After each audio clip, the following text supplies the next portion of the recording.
ये बहुत बड़ी बात है। इसके बिना न निकुंज में प्रवेश है, न साकेत में प्रवेश है और न मोक्ष है। ये बात आपको अपने जीवन में लानी ही पड़ेगी। मोक्ष प्राप्त करना है तो सर्वम खलमिदम ब्रह्म, साकेत में प्रवेश पाना है तो सिय राम मैं सब जग जानी, करऊं प्रणाम जोरी जुग पानी। वृंदावन में प्रवेश पाना है तो चिद चिद लक्षणम सर्वम राधा कृष्णमयम जगत, चेतन चेतन सब राधा कृष्ण ही है। सर्वान वस्तुतया निरीक्ष परम स्वाराध्य बुद्धिर्मम, मेरे राधा वल्लभ लाल ही सब रूपों में विराजमान है। अगर ये वृत्ति नहीं आई तो प्रहलाद जी कह रहे भगवान को प्रसन्न कर लेना बड़ा कठिन हो जाएगा। भगवान को प्रसन्न करने के लिए कोई विशेष प्रयास की जरूरत नहीं है, कुछ साधन बता रहे हैं। गुरुदेव भगवान का आश्रय ले लेना, अर्थात गुरु का वर्णन कर लेना, प्रेम पूर्वक गुरुदेव के चरणों की सेवा करना, अपने को जैसे भगवान रह रहे हैं उसमें रख रहे हैं उसमें हमें राजी रहना। जोई जोई प्यारो करे सोई मोहि भावे। जैसी परिस्थिति है, जैसी स्थिति हम राजी हैं। संतुष्टायेन केनवा जथा लाभ संतोष सदा काहू सो कछु न चाहोगो। ये भगवान के प्रसन्न करने के लिए साधन है। पहला गुरुदेव का आश्रय लेकर प्रेम पूर्वक उनकी सेवा। दूसरा है जैसे भगवान तुम्हें रख रहे हैं तुम्हारे लिए स्थिति बिल्कुल ठीक है, भगवान से पास होकर वो स्थिति आई, भले भयावह है, भले दुखद है, भले अव्यवस्था है, लेकिन पक्का मान लेना अगर आप उसमें राजी हो गए और नाम जप किए तो उसी स्थिति से आप भगवत प्राप्त महात्मा हो जाएंगे। जो स्थिति परिस्थिति को बदल करके भजन करना चाहते हैं उनका कभी भजन सिद्ध नहीं होगा। जैसी परिस्थिति है उसी परिस्थिति में भजन करके दिखाओ, तब आप सिद्ध पुरुष हो जाओगे। जैसी परिस्थिति है, भागने की जरूरत नहीं है। जैसे भगवान की माया से ऐसा प्रायः होता है कि हम यहां वास कर रहे हैं, भजन कर रहे हैं, बिल्कुल आसपास में ऐसे लोग रख दिए जाएंगे जो आपसे ईर्ष्या करें, आपकी निंदा करें, प्रतिपल उठते बैठते आपका हृदय जलावें। आपको सहना पड़ेगा। अगर आप सोचते हैं स्थान परिवर्तन करने से तो फिर स्थिति नहीं आएगी।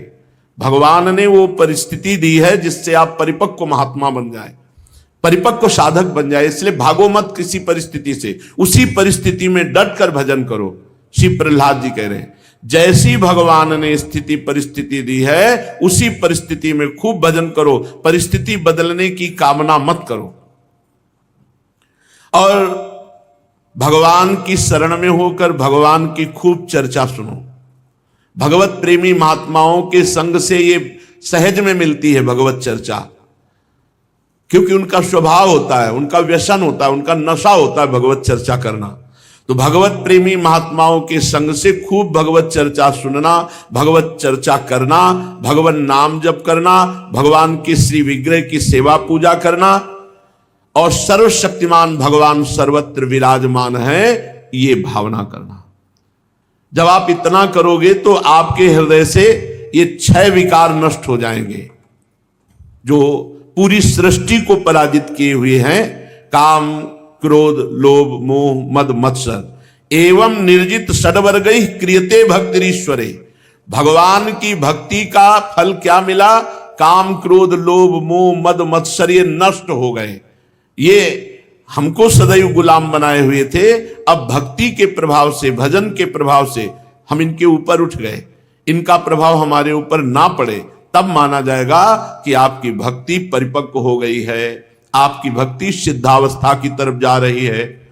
तो जब भक्ति करते हुए षड विकार भस्म हो जाते हैं तो सारे के सारे कर्म जो हमें बार बार जन्म मरण चक्र में फंसाने वाले थे वो भस्म हो जाते हैं। जब कोई इस तरह की भक्ति करता है तो उसकी स्थिति बदलती है।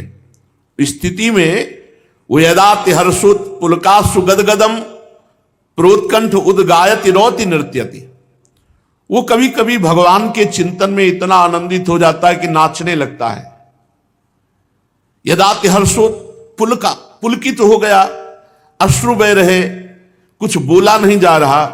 यदाति हर्षोत पुलकासु गदगदम प्रोत्कंठ उद्गायति रौति नृत्यम। कभी बोलते ही नहीं बन रहा, कंठ अवरुद्ध हो गया आंसुओं से, कपोल भींज रहे, रोमांच हो गया।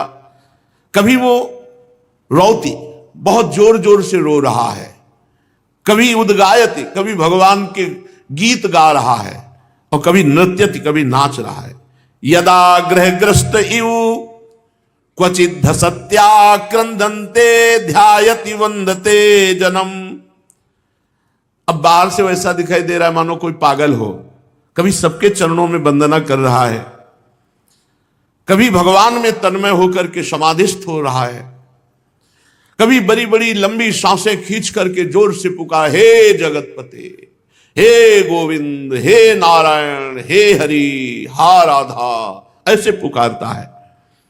मुहु श्वसन वक्ति हरे जगतपते नारायणेत्यात्म मतिर्गतत्रपहा। आहा, बुद्धि से परे उसकी स्थिति है। कभी कभी भगवत भावना में इतना तन्मय हो जाता है कि वो स्वयं भगवत स्वरूप हो जाता है। अब जितना जन्म मृत्यु का कर्म का खजाना था सब भस्म हो गया इस भक्ति के प्रभाव से। इस अशुभ संसार के दलदल में फंसाकर अशुभ गति देने वाले जितने कर्म थे सब भस्म हो गए। इसी को विद्वान पुरुष ब्रह्म प्राप्ति कहते हैं, इसी को निर्वाण सुख कहते हैं, इसी को भगवत प्राप्ति कहते हैं। क्या? भगवान में तन्मय हो गया, शरीर की शुद्ध भूली हुई है, कभी रो रहा है, कभी हंस रहा है, कभी गा रहा है, कभी नाच रहा है, केवल अपने प्रभु के लिए। दिखावटी नहीं, बनावटी नहीं, दम्भ नहीं। दम्भी की तो बड़ी दुर्गति होती है, यहां सावधान होना चाहिए। ये केवल प्रभु के लिए है। ये जो नाचना है ये भगवान के लिए तो अमृतमय है और भोगों के लिए मृत है। नाचत अति रसाल ताल न शोभित प्रीति बिनु जनु बींधे जंजाल श्री हरिवंश कृपा बिना। बोले नाच रहे लेकिन लक्ष्य प्रिया प्रीतम की प्राप्ति या उनकी प्रसन्नता नहीं, आपस में एक दूसरा रजोगुणात्मक नृत्य। रजोगुणात्मक नृत्य एक होता है भागवतिक नृत्य। भागवतिक नृत्य में आंसू बह रहे, प्रभु सामने, उनके लिए वो नाच रहा है। और जो रजोगुणात्मक नृत्य है ना, ये भोगों में फंसाने वाला है। साधक भगवत मार्ग में चलता है, वो कामादि दोषों से ग्रसित होकर पूर्व संस्कारवश फिसल जाए तो भगवान उसे बचाते हैं और भगवान उसको कृपा करके आगे बढ़ाते हैं। लेकिन जो जानबूझकर नौटंकी नाटक दिखा करके और फिर भोगों का खेल खेलते हैं, इनकी बड़ी दुर्गति होती। एक होती विवशता पूर्वक आचरण बिगड़ जाना और एक होता है जानबूझ करके आचरण गलत करना। ये जानबूझकर जो आचरण गलत किए जाते हैं, इनसे बड़ी दुर्गति होती है। तो इसलिए कोई बनावटी रोए ना, बनावटी नाचे ना, बनावटी ये कोई दंभ ना करे। क्योंकि ये दंभ जो है ना, ये कभी कभी सम्मान प्राप्ति के लिए, किसी को ये दिखाने के लिए कि हम बड़े भगत हैं, किसी को लुभायमान करने के लिए, ये सब नहीं, ये केवल प्रभु के लिए है। इसीलिए हम कहते हैं कि नाचना है तो अपने कमरे में पहले दरवाजा बंद करो, फिर पर्दा लगाओ, कोई देख ना पावे कि तुम नाच रहे हो, और फिर नाचो अपने ठाकुर के सामने, फिर रो ठाकुर जी को गले लगाकर। देखो तो आनंद का स्वरूप क्या होता है। बोले नाचत अति रसाल ताल न शोभित प्रीति बिनु जन बींधे जंजाल। ऐसा लगता है जैसे जाल में फंस गए उसे छुड़ा रहे हो, ऐसा नहीं। बहुत सावधान, दंभ नाटक नहीं करना चाहिए, दंभ नाटक नहीं करना। समाज को दिखाने के लिए नृत्य, कोई तुम नृत्यांगना हो, प्रभु के लिए नाच। अगर नाच रहे हो तो सिर्फ सामने गोविंद हो, सामने प्रिया प्रीतम हो, इधर उधर दृष्टि ना हो, किसी अन्य को दिखाने के लिए नहीं। हे असुर कुमारो, हे मित्रों, तुम सबके हृदय में भगवान विराजमान हैं। भगवान का भजन करने में कोई परिश्रम नहीं है। अभ्यास ना होने के कारण नाम में मन नहीं लगता। अगर आप अभ्यास कर लें तो बहुत मीठा नाम है और ये स्वयं पकड़ लेता है। कुछ दिन आप जपो, फिर नाम आपको पकड़ लेगा। और वृंदावन में तो ये बात बहुत जल्दी सिद्ध हो जाती है। यहां फिरे स्वार्थ आपने और भजन गए फिरे बाह, यहां भजन पकड़ लेता है। वृंदावन में स्वार्थो उलट भजन होए जात। यह बड़ा दिव्य धाम है। पहले आप भजन पकड़ो, फिर आपको भजन पकड़ लेगा। तो जैसे दिल धड़कता है, आप नहीं धड़काते, ऐसे आपका नाम चलेगा, ऐसे आपका भजन चलेगा। प्राणियों में सब में भगवान विराजमान है। जो किसी से द्रोह करता है, द्वेष करता है, मारपीट करता है, तो प्रहलाद जी कह रहे राम राम राम। कितनी बड़ी मूर्खता है कि सब में विराजमान भगवान है, तुम उन्हीं भगवान के साथ ऐसा व्यवहार करते हो।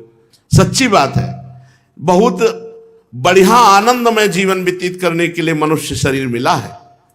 यह मूर्खता हमको आनंद में जीने नहीं देती, बहुत बहुत निकृष्ट है।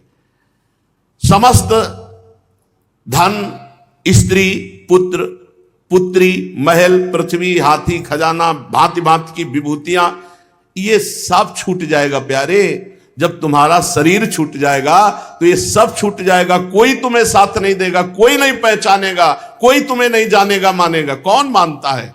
हाय हाय कर करके भगवान से विमुख जीवन व्यतीत कर रहे हो। लोक परलोक का सब वैभव ऐसे मायामय है। हे निर्दोष मित्रों, तुम परमात्मा की अनन्य भक्ति करके इस जीवन में उसको प्राप्त कर लो, यही सबसे बड़ी बात है।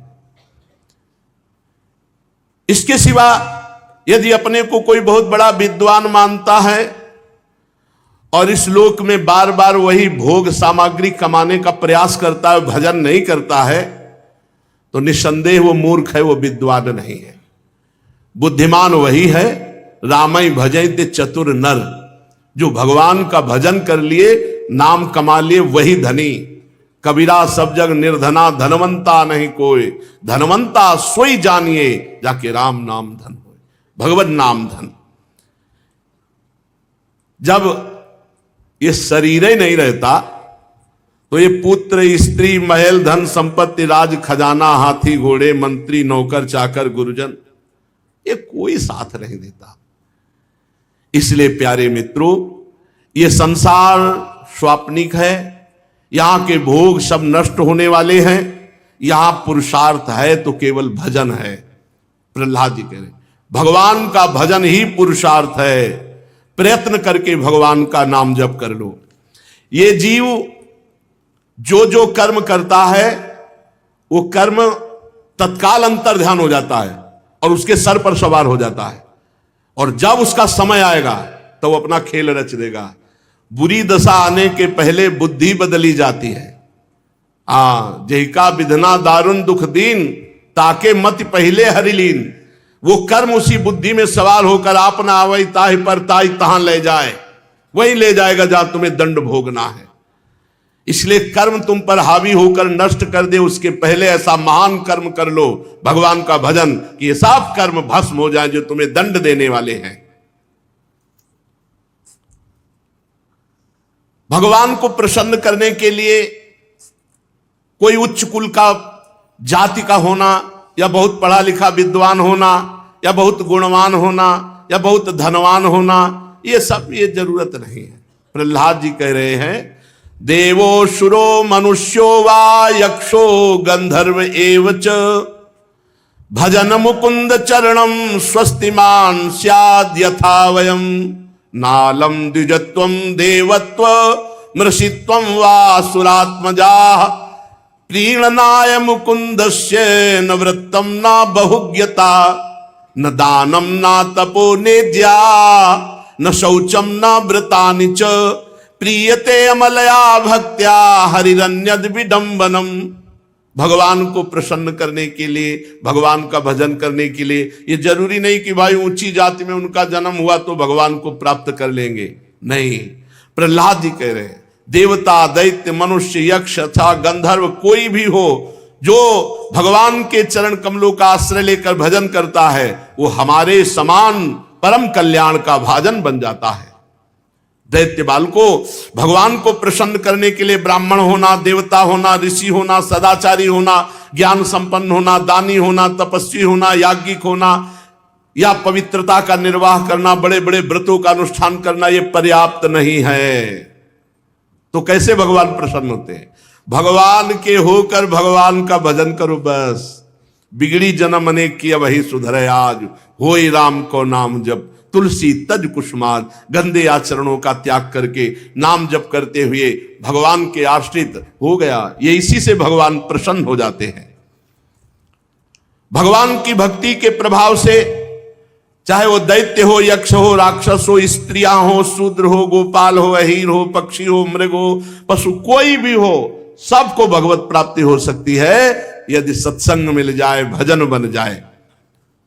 नहीं, अब बंद करो अन्य शास्त्रों की चर्चा, मुझे बिल्कुल नहीं सुहाती। अलम ते शास्त्रौघैरपि सुविदितैर व्यक्त वचनैर, जो शास्त्रों में सिद्धांत बताए गए, वचन बताए गए, अब मुझे नहीं रुचते। महाद्भिश्चालम ते ये ही न विदो वेत्य निगिरा, अब मुझे महापुरुषों के बड़े बड़े वाक्य, कुशल पटुता पूर्वक प्रवचन, ये भी मुझे अच्छे नहीं लगते। श्रीपाद कहे अलम चा स्वाभ्यू हैरति परम दुर्ग प्रसरणई, ये तर्क वितर्क, ये ज्ञान विज्ञान, ये सब बड़ा पहाड़ जैसा है, मुझे इससे भी मतलब नहीं, बंद करो ये भी। तो आप चाहते क्या है? बोले रना संकम वृंदावन भुवि निवासम कुरु सके, निशंक होकर वृंदावन में पड़े हो, राधा राधा जप रहे, बस ये हमें सुहाई दे रहा है। अब हमें न तो शास्त्र की वार्ता, न शास्त्र के सिद्धांत, न महावाक्य जो बड़े बड़े महापुरुषों के द्वारा प्रकट किए गए हैं, मुझे अन्य कोई प्रवचन, अन्य कोई शास्त्र चर्चा अब नहीं। अब तो बस राधा राधा राधा राधा और वृंदावन की रज में पड़े हैं। श्री राधा माधव यथा कदाचिन्न संभवी विरहा, तदृश वृंदावनयोस तथैव परमो बिना भावा। बिना वृंदावन का सेवन किए, बिना वृंदावन की रज का सेवन किए, बिना वृंदावन के रसिक जनों का सेवन किए, राधा माधव का प्रेम विरह संभव नहीं है, प्रकट नहीं हो सकता, चाहे जो साधना करो। रेमन रसिकन संग बिन रंचन उपजय प्रेम, बिना प्रेमी जनों के संग के, ये संक्रामक रोग है प्रेम। जब हम प्रेमी जनों का संग करते हैं तो उनकी दृष्टि, उनका स्पर्श हमारे जीवन में प्रेम प्रकट कर देता है। इसलिए भगवत प्रेमी महात्मा की चरण रज, उच्छिष्टामृत, उनका चरणामृत, इनका बहुत महत्व है, क्योंकि वो जो नाम जप करते हैं, जिस प्रेम में डूबे रहते हैं, वो प्रेम के परमाणु हमें प्राप्त होते हैं। तो वृंदावन की रज, कोई कण ऐसा नहीं जो भगवत प्रेमी महात्माओं के रुदन से भींजा ना हो। गोपी जनों से लेकर अभी तक न जाने कितने महापुरुष हुए जो राधा माधव के प्रेम में आनंद अश्रु और विरह अश्रु बहाए। यदि हम इस रज का अपने शरीर में लेपन करते हैं, रसिकों का संग करते हैं, तो निश्चित प्रिया प्रीतम का प्रेम प्राप्त होगा, जो महासुख प्रदान करने वाला है, अन्यथा और कोई साधन नहीं। श्री राधा माधव योर यथा कदाचिन्न संभवी विधा, संभव ही नहीं, कोई साधन करके देख लो। तदृश वृंदावनयोस तथैव परमो विना भावा, बिना वृंदावन के प्रतिभाव किए, बिना वृंदावन की रज का सेवन किए, बिना वृंदावन के रसिकों का संग किए, प्रिया प्रीतम का प्रेम प्रकाशित नहीं हो सकता। गोस्वामी जी ने तो राम जी के प्रेम के लिए कहा है, यह गुण साधन ते नहीं होई, तुम्हारी कृपा पाव कोई कोई, कोई कोई आपकी कृपा से। तो आपकी कृपा का मतलब क्या है? भगवत प्रेमी महात्मा का संग। कहो कृपा उपजय के ही भांति, रसिकन संग फिरो दिन राति। कहो प्रिया प्रीतम का कृपा पात्र कैसे कोई बनता है? तो बोले जो रात दिन भगवत प्रेमी महात्माओं का, रसिकों का संग करता है, वही प्रिया प्रीतम का कृपा पात्र बनता है। इसलिए कह रहे हैं वृंदावन की रज, वृंदावन का आश्रय और रसिकों का संग, इसके बिना राधा माधव का प्रेम प्रकाशित नहीं हो सकता। आधीतम किम शास्त्रम गृणदमित वृंदावन गुणम, स्वधीतम किम तत्वम द्वय मधुर वृंदावन रति। यदि तुमने वृंदावन की रज का सेवन नहीं किया, एक दिन, 2 दिन, 4 दिन सही, वृंदावन वास नहीं किया, तो तुम चाहे जितने शास्त्र पढ़ लो, आधीतम किम शास्त्रम गृणदमित वृंदावन गुणम, लेकिन आपके अंदर वो प्रेम प्रकाशित होने वाले सद्गुण नहीं आएंगे। वो वृंदावन की रज का सेवन करने से, वृंदावन की कृपा से आएंगे। और आप चाहे जितनी साधना कर लो, युगल किशोर का जो रति तत्व है, परस्पर जो प्रेम तत्व है, वो शास्त्र स्वाध्याय से नहीं आता समझ में, वो वृंदावन की कृपा से आता है। वृंदावन का सेवन, रज का सेवन, रसिकों का सेवन इनकी कृपा से आता है। तो वृंदावन का आश्रय ले, वृंदावन का हो सके जितना वास करे और खूब नाम जप करे, प्रिया प्रीतम के भरोसे रहे, पापाचरण ना होने पावे, तो इसी जन्म में भगवत प्राप्ति हो जाए। चलते हैं श्रीमद् भागवत महापुराण।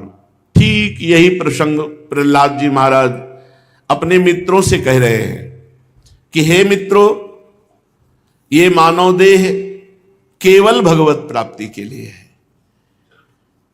कहो भगवान को प्रसन्न करने के लिए क्या प्रयास करने की जरूरत है? कौन सा ऐसा प्रयास करना पड़ता है भारी भगवान को प्रसन्न करने के लिए? नहीं, कोई भारी प्रयास नहीं करना पड़ता। वो कह रहे सर्वेशाम अपि भूतानाम हरिरात्मेश्वर प्रिय भूतैर महद्भि स्वकृतै कृतानाम जीव संगीतम। यदि आप भगवान को प्रसन्न करना चाहते हो तो सबके हृदय में भगवान विराजमान है, पहले ऐसी भावना करो।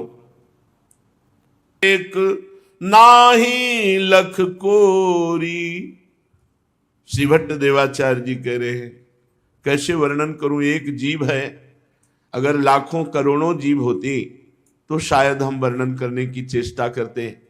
त्रिभुवन में ऐसी सुंदरता कहीं न देखी गई है न सुनी गई है। जैसे सुंदर श्याम राधिका गौरी, श्री श्याम सुंदर ये मदन मोहन है, काम को मोहित कर लेने वाले मुनिमन मोहन, ये बड़े बड़े मुनियों के मन में परमानंद रंग कर अपने अधीन कर लेने वाले हैं। मोहन मुनि सघन प्रगट परमानंद गुण गंभीर गोपाला, ये ऐसे गंभीर गुणों से युक्त हैं गोपाल जी, ये बड़े बड़े मोहन मुनि मन रंगी, मोहन मदन त्रिभंगी, मोहन मुनि मन रंगी, बड़े बड़े मुनियों के हृदय में अपना प्रभाव प्रकाशित करके उनको अधीन कर लेते हैं, काम को अधीन कर लेते हैं। मुनिमन मोहन, मदन मोहन, और ये इतने सुंदर हैं कि अपना प्रतिबिंब देखकर स्वयं मोहित हो जाते हैं, इसलिए स्वमन मन मोहन है। और ऐसे मोहन को मोहित किए हुए हैं मोहिनी प्रियाजू। तो देवलोक भूलोक रसातल सुनि कवि कुल मत डरिए, सहज माधुरी अंग अंग की कही का सोपट तरिए। इसीलिए श्री भट्ट देवाचार्य जी कह रहे भुवन चतुर्दश की सुंदरता, अगर 14 भुवनों की सुंदरता देखी जाए तो भी श्याम राधिका गौरी का उदाहरण नहीं दिया जा सकता। ये उपमा रहित जोड़ी है, ये अनुपम जोड़ी है। त्रिभुवन में कोई ऐसा नहीं जिससे उदाहरण दिया जाए कि प्रिया प्रीतम कैसे, बोले अमुक जैसे, नहीं। ये जोड़ी वृंदावन में विराजमान है। नख शिख सुषमा के दो रत्नागर रसिकेश, अद्भुत राधा माधव जोरी सहज सुदेश। इस सुंदर देश में सहज दर्शन हो जाते हैं श्यामा श्याम के, पर इनका अनन्य हो जाए, इनकी दासता ऐसी अनन्य हो जाए जैसे श्रीपाद की है। श्रीपाद कह रहे हैं राधा आराधन निष्ठस्यांतस तापो नयाति में शांतिम, वृंदावनतः परतोन्य रूजाम्यू किम भवेत् चिकित्सान्या। मेरे हृदय में तो सिर्फ राधा किशोरी के चरणारविंद की आराधना की ही भावना है, बस मुझे और कुछ नहीं रुचता। राधा आराधन निष्ठास्यांतस्तापो नयाति में शांतिम, मेरे हृदय को तभी शांति ये मिलेगी जब केवल केवल राधा आराधन में निष्ठा में होंगे। वो तो है अपने लोगों के लिए करें। हमारे हृदय की एक एक वृत्ति श्री किशोरी जी के चरणारविंद में। बड़ी दुर्लभ बात है जो राधा राधा रटते हैं और राधा किशोरी के चरणों का आश्रय लिए हैं, वो कोई भी हो, कहीं भी हो, कैसे भी हो, निश्चित हमारी महारानी जी की कृपा से उनका परम मंगल होगा, लौकिक और पारलौकिक उन्नति होगी। क्योंकि हमारी स्वामिनी जी को कभी गुस्सा नहीं आता, बहुत करुणा में, बहुत दयालु, बहुत ही दयालु है। सच्ची मानिए, दया की समुद्र है हमारी स्वामिनी जी। भूल से भी कोई कह दे हे राधा किशोरी मैं आपकी शरण में हूं, आजीवन की जिम्मेवारी ले लेती हैं। ये हृदय की बात कह रहा हूं, महापुरुष जन अपने हृदय की बात कहते हैं। श्रीपाद कह रहे जैसे किसी को कोई और रोग हो और दवा किसी और रोग की दी जाए तो उससे शांति नहीं मिल सकती और रोग बढ़ जाएगा, ऐसे ही मेरे हृदय का ताप शमन केवल राधा किशोरी के चरणारविंद की आराधना से होगा, अन्य किसी आराधना से नहीं। माना वो औषधियां ही हैं, लेकिन अगर बुखार वाले को अन्य कोई रोग की औषधि दे दोगे तो उसको लाभ नहीं मिलेगा और जलन बढ़ेगी। ऐसे ही श्रीपाद कह रहे मेरे हृदय की शांति का विषय गोरे चरणारविंद की आराधना, श्री प्रियाजू की आराधना, राधा आराधन निष्ठायाम, मेरी निष्ठा है राधा चरणारविंद में। तो हमें अन्य जगह कहने, एकमात्र श्री किशोरी जू के चरणारविंद की। तो लालजू तो अपने आप अधीन है, अखिल कोटि ब्रह्मांड नायक परात्पर ईश, ये तो अधीन है, श्री गोरे चरणारविंद के अधीन है। नंद सुत मन मोदकारी, विरह सागर तरन, दास परमानंद छिन छिन श्याम जिनकी शरण, धन धनि राधिका के चरण। ये अखिल ब्रह्मांडों को आनंद प्रदान करने वाले, प्रभु को भी मोद प्रदान करने वाले गोरे चरणारविंद हैं। लालजू के हृदय के विरह ताप स्मर ताप का समन करके परम शीतलता प्रदान करने वाले गोरे चरणारविंद हैं। परमानंद दास जी कह रहे हैं कि ये वो चरणारविंद हैं जो सबकी रक्षा करने वाले, सबको अपनी शरण में लेने वाले, वो इनकी शरण है। श्याम जिनकी छिन छिन शरण, धनि धनि राधिका के चरण। इसीलिए श्रीपाद कह रहे हमको सिर्फ राधा आराधन निष्ठाया, शिव किशोरी जू के चरणारविंद की आराधना की निष्ठा है, अन्य नहीं। माना अन्य और भी औषधियां हैं भगवत प्राप्ति के लिए, पर जैसे रोग के लिए निर्दिष्ट दवा ही काम करती है, ऐसे मेरे हृदय को केवल राधा चरणारविंद से ही शांति मिलेगी। अलमते शास्त्रौघैरपि सुविदितैर व्यक्त वचन। प्रहलाद जी के वचन सुनकर दैत्य बालकों ने उसी समय, सब निर्दोष बुद्धि के थे, बच्चे ही थे, सबने बात पकड़ ली और जो गुरु संडामर्क जी शिक्षा देते थे वो सब दूषित शिक्षा त्याग दी और सब शुरू कर दिए नाम कीर्तन। पूरे विद्यालय में, गुरुकुल में नाम कीर्तन गूंजने लगा प्रहलाद जी के उपदेश से। अरे गुरु जी ने देखा, संडामर्क जी ने, कि ये तो इन सबकी स्थिति भगवन्मय हो गई, अब तो हिरण्यकश्यप गले काट देगा। बहुत घबरा गए संडामर्क जी और घबराते हुए तुरंत हिरण्यकश्यप के पास गए, बोले महाराज अब रोग इतना बढ़ गया कि हमारे संभाले नहीं संभलेगा। पहले तो प्रहलाद हरिनाम कीर्तन करता था, अब तो लाखों दैत्य असुर बालक सब भगवान नाम कीर्तन कर रहे हैं विद्यालय में, और कोई चर्चा ही नहीं, श्री हरि चर्चा, हरिनाम कीर्तन। हिरण्यकश्यप क्रोध के मारे कांपने लगा, थर थर कांपने लगा और उसने निश्चय किया कि अब मैं अपने हाथ से प्रहलाद को मारूंगा, अपने हाथ से इसको मारूंगा। हिरण्यकश्यप बड़े आवेश में आकर के विद्यालय पहुंचा, गुरुकुल। जे भी देखा प्रहलाद जी ने कि हिरण्यकश्यप, तो हाथ जोड़कर बड़ी नम्रता से चुपचाप खड़े हो गए। हिरण्यकश्यप तो स्वभाव से क्रूर था ही, जब ये देखा लाखों बच्चों को हरिनाम कीर्तन में लगा दिया, तो जैसे कोबरा के शरीर में पैर लग जाए फिर वो असहनीय हो जाता है, लात पड़ जाए तो असहनीय हो जाता है, वो फिर